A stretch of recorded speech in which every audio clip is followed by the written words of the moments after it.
Fridge भावुव मुझे घर को कहीं आसिली एत सारा जिनस मो भितर भरी दौरान कौन करवा आज्ञा एत सारा जिनस तो घर को आसूँ तो भरवाई बाध्य।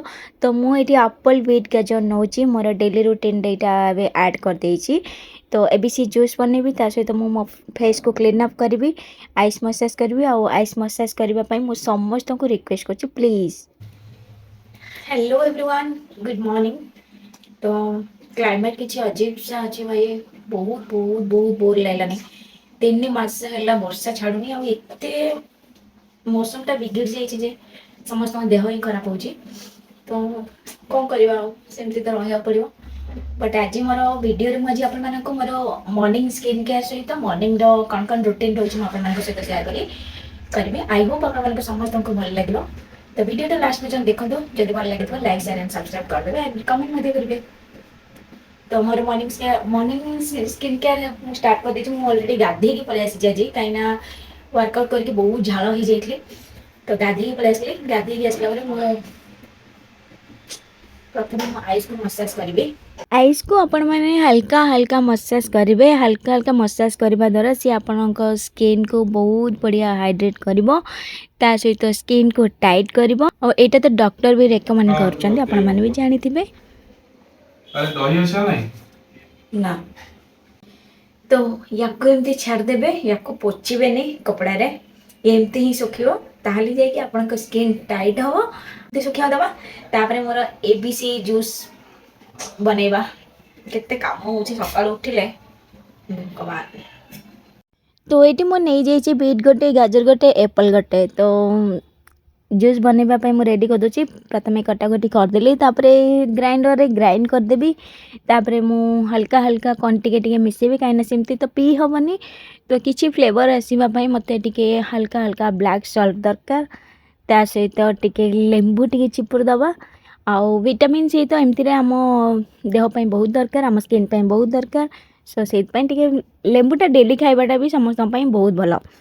तो या ग्राइंड करदेली 2टा ग्लास नेली माने जानीपति गोटे शाश्वतर गोटे मोर तो ये मु हल्का हल्का लुण लेंबू पकईदेवी ना सेमती पी पारे मु भी पी पारे कि शाश्वत भी पी पारती और एमती भी शाश्वतर ये सब पसंद नो बट मु बाध्य कर सी सब टिके नियंती। तो चलु एबे पी दबा ताको कंप्लीट करदबा तापरे मु मोर स्किन केयर देखिबे। एटा तो थिला मोर मॉर्निंग रूटीन तापरे मु एबे आपन मानको स्किन केयर देखौची। तो एते सब जिनस अछि तो मो हाथ रे देखि पछंदे एटा होची मोर मॉर्निंग स्किन केयर ये हूँ toner and this is my favourite brand Pilgrim. मु आपण माने देखिथिबे मोर बहुत सारा वीडियो जदी देखिथिबे ताले मु प्राय टाइम एबे मोर मु स्विच कर देइची जोटा कि एबे पिलग्रिम को जोटा मते बहुत भल लगे।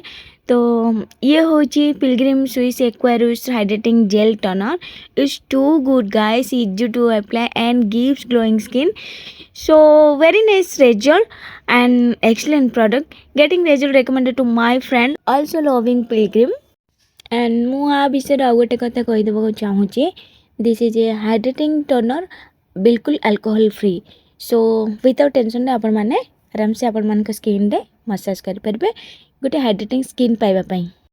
तापरे मो यूज करबा को जाउची सेम ब्रांड पिलग्रिम रो 24K गोल्ड रो मॉइस्चराइजर मु या विषय आपण मानको कहबी। या विषय कहबा आगु मु गोटे कथा कहूची सॉरी जे मु एक्चुअली जो सेरम आंदिले डम डॉक रो सेटा एक्चुअली मो हाथ बाजी के से तळे पड़ी गला जेहेतु ग्लास काचटा थिला से भांगी गला तो सेत में मु आज सेरम को स्किप करची डायरेक्ट मॉइस्चराइजर को आछि। तो आपण माने सेरम लगे कि मॉइस्चराइजर को लगे परिबे ताले भलो बेनिफिट पाइबे because it's very expensive for a moisturiser but gives a nice rich feelings. I don't know what to expect from alpha arbutin and hyaluronic acid but this moisturiser has been a revelation it's very nice. तो एबे मु आपण माने को देखौची Pilgrim 2% niacinamide sunscreen SPF 50 PA+++ and believe me guys this is so good gives a perfect base for makeup.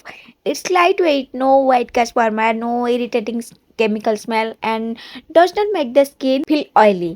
Because other sunscreen gives a sweetness but this sunscreen never do that, it eventually absorbs into skin, it blends easily, gives shine like glow to the skin and can you see guys my skin oh my god। so finally सरला last one so एबे मैं देखौची आपण मन को mat look रो गोटे lip gloss lip oil भी कहींपारे ये तो मोर माने पर्सनाली एबे मोर फेवरेट हो जाइए आपको यूज कला मो लिपस्टिक कौन भूली जाइए बिकज मत एत भल लगुच और या लगेला आपण मान लिप्स माने एते मात्रा रे ग्लो करिवो बहुत सॉफ्ट करिवो जदि आपण मान पिगमेंटेशन के बाद डार्कनेस अच्छी लिप रे जो मन को टिके ब्लैक हो जाई तो या अप्लाई कला परे आपण माने जानबे यार एक्चुअल रिजल्ट कोन सो एटा मोर स्किन केयर थिला मॉर्निंग स्किन केयर बाकी आपण माने कोन कोन यूज करछन मॉर्निंग डे सीटा मते कहबे काहे ना मोर मॉर्निंग स्किन केयर सहित मॉर्निंग रूटीन भी शेयर कर देबी सो आई होप आपण मन को समस्त भल लागबो वीडियो को एंड कुछ